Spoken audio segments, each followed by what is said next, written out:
ଜହ୍ନି ଆଉ ଆଳୁ ଭଜା କରିବା। ସେଥିପାଇଁ କ'ଣ କରିବା ନା ଜହ୍ନିଟାର ଚୋପା ଛଡ଼େଇ ତାକୁ ଗୋଟା କାଟି କରି ରଖିବା। ତା ସାଙ୍ଗରେ ଆଳୁ ମଧ୍ୟ କେତେଟା କାଟି କରି ରଖିବା।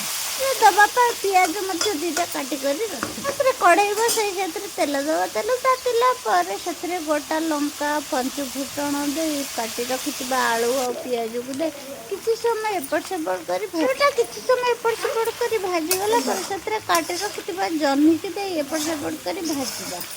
ତାପରେ ସେଥିରେ ଲୁଣ ହଳଦୀ ଦେଇ ତାକୁ ସିଝିବାକୁ ଘୋଡ଼େଇ କରି କିଛି ସମୟ ଜହ୍ନି ଆଉ ଆଳୁ ସିଝିଗଲା ପରେ ତାକୁ ଆଉ କିଛି ସମୟ ଏପଟ ସେପଟ କରି ଭାଜିବା। ସେଥିରେ ଲଙ୍କା ଜିରା ଗୁଣ୍ଡ ମଧ୍ୟ ଦେଇ କିଛି ତାପରେ ଏପଟ ସେପଟ କରି ଭାଜି କରି ତାପରେ ତାକୁ ଓହ୍ଲେଇ କରି ରଖିବା।